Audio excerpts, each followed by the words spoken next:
Second down. Now, did you guys watch this Last Dance? I know we talked about it last week. Let me get another sip of water.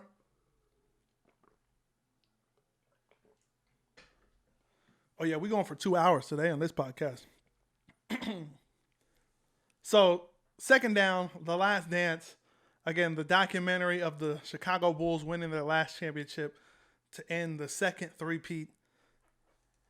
Whew, man, episodes 3 and 4 were excellent. I mean, they put these things together very well. Big shout out to ESPN and the director, whoever that is, on putting this together. I think it was well put together. They were able to, move timelines and kind of give the whole story, but behind almost every player. So I'm assuming every week they're going to go into a different player's background, kind of what their part was in the team. Last week it was Scottie Pippen. This week it was Dennis Rodman. And Dennis Rodman has always been an interesting guy. I think Dennis Rodman is definitely misunderstood. Started off with the bad boy Pistons, so that was the first time, most people recognize Dennis Rodman was him going against Michael Jordan when he's with the bad boy Pistons, and they were beating up on the Chicago Bulls and Michael Jordan. But Dennis Rodman, this is a guy I want on my team.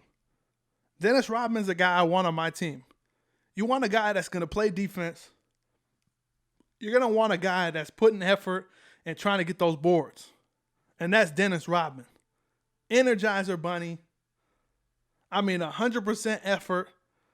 He was talking about how he would have some of his friends just shoot three-pointers, knowing that they would miss. And then he would just, try to see how the ball bounces off the rim and kind of get a feel of how the ball bounces. If it's shot here and it hits there, where's it going to bounce?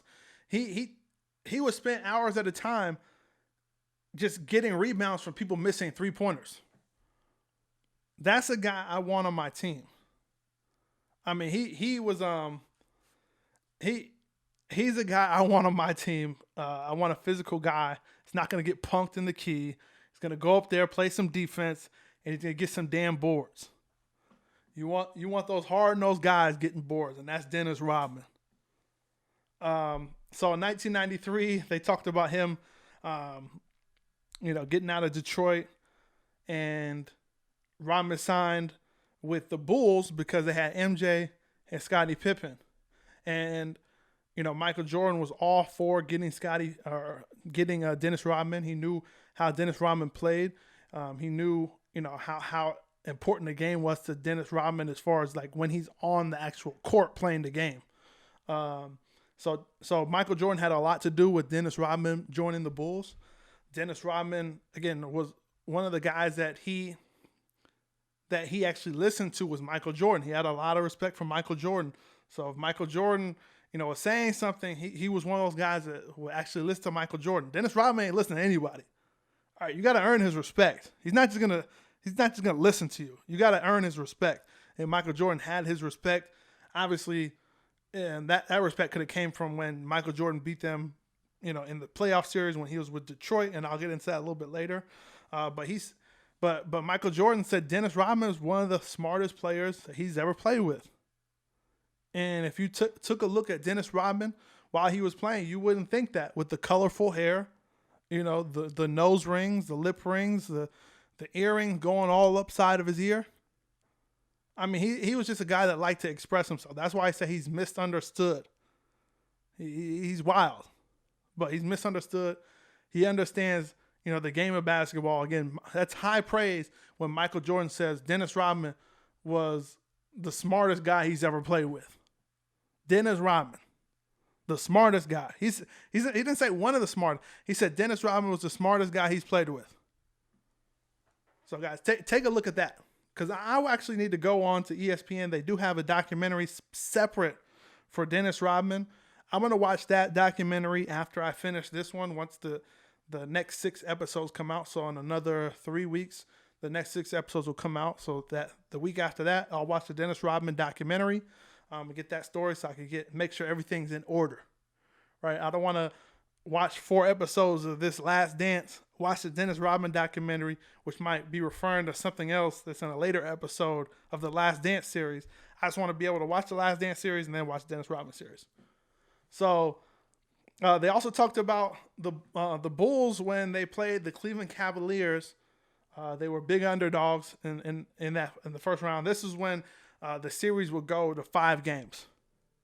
And this is when the shot happened when Michael Jordan shot it over Greg Eloy. So if you guys don't know the shot, is when Michael Jordan was running to the side and it's like he's hanging in the air for like 5 seconds and then just shoots it for the game winner. Michael Jordan, that's the game where everybody was like, okay, this guy officially went from, well, he didn't officially go from, superstar to winner, but you could tell he had that star power going forward, hitting shots like that. They talked about Ron Harper was supposed to be on MJ instead of Greg Eloy, but the coach took him off and put Greg Eloy on there, and Ron Harper said he was just like, whatever. Bad move. And again, Bad Boy Pistons. I've seen the 30 for 30 on the Bad Boy Pistons. That was one of my favorite 30 for 30s. And the Jordan rules is definitely one of my favorite sections of that, because they showed some of the same video clips that they showed in that documentary. If you guys haven't had a chance to see that, you should go ahead and check that out. But they were beating up Michael Jordan. I mean, John Sally, Isaiah Thomas, Dennis Rodman, they had the Jordan rules. You don't let Jordan get in the air, and if he does go in the key, or if he gets close to the basket, make sure the play ends up with him on the ground. They were legit trying to hurt Michael Jordan. And that's not an exaggeration. They literally said their intent was to hurt Michael Jordan. I mean, clotheslines, elbows, forearms, all in the face. Bad Boy Pistons were beating them up because Michael Jordan was lighting them up, but they got real physical with him, and it took its toll.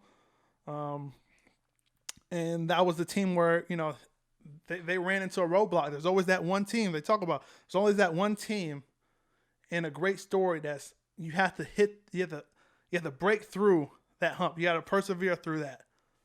And the Bad Boy Pistons was definitely that for Michael Jordan. They lost to him 2 years in a row. After that, Michael Jordan, Scottie Pippen, and all them, after they lost to the Bad Boy Pistons that second time, I believe it was in Game 7, immediately they didn't go on vacation. They was hitting that iron. You see Michael Jordan in there hitting the bench, Scottie Pippen in there hitting them rolls. They was getting ready for Bad Boy Pistons. They were getting ready for the Pistons. They weren't getting ready for the season. They were getting ready to to meet the Pistons again in the playoffs. And obviously they met them again in the playoffs. Pistons were 2-time NBA champions. Going for their 3rd time, they run into the Bulls again. This is the 3rd time. This is a whole different Michael Jordan. Whole different Scottie Pippen. They're saying they lost that 7th game the 2nd time because Scottie Pippen had the flu. He said you're seeing multiple, baskets, multiple people. He says eyesight was off. He said he couldn't see. So, definitely respectable. Scottie Pippen still played, but that was a tough situation. The 3rd time they meet the Bad Boy Pistons, boom. They win 1 game. They win Game 1. They win Game 2. They win Game 3. And then Game 4 comes. Bulls are in the lead, comfortable lead, about to sweep the 2-time NBA champions. It's an embarrassment for the NBA champions to be swept. Especially swept after a season after you just won 2 championships, back-to-back. You're back-to-back champs. Before the game was over, Isaiah Thomas, Lambeer, all them walked off the court before the game was over, right past the Bulls bench, obviously past Michael Jordan. Didn't shake their hands. Isaiah putting his head down a little bit. Didn't want to. Look. Putting his head down. That's not sportsmanship, you guys. That's not That's Bush League. That's crazy. Shake the man's hand and give them credit for winning. Now, obviously, again, it's embarrassing. You're two-time champ. You just went back-to-back championships. And then the next year in the playoffs, you're getting swept. That's tough. And you ain't getting swept by a regular team. You get swept to Michael Jordan, a guy you knew that was going to ascend. He was going to be the next great one. And you guys weren't ready to give it up, which is respectable. But if you ain't ready to give it up, show more than getting swept in 4 games to the Bulls. Don't go walk right by their bench, putting your head down, walking straight to the locker room. Don't shake their hand. They showed Michael Jordan after those 2 series we lost to the Bad Boy Pistons. He shook their hands. He even gave an interview after one of the series where they lost the Bad Boy Pistons. I think it was the second time after they lost Game 7, and said, "Hey, they're the better team. They were well prepared. They're the better team, and we wish them luck. Moving forward in the NBA Finals." That's what you do. That's sportsmanship, right? Now you might not think that in your head, but go ahead and just say that. Take the L. Come back next year, and see if you could beat them. These guys got their ass whooped. Didn't want to show any respect for a team that clearly was ready for them this time, and walked off the court right by their bench. Didn't shake their hand. Didn't even look at them in the face. I mean, I don't care what Isaiah Thomas says as far as, Michael Jordan said we weren't good champions and stuff like that. I don't care about all that. Shake the man's hand. Say, hey, good luck. You don't have to say, hey, you guys are better than us. Just shake his hand, say good job, good luck, and keep it moving. See you next year.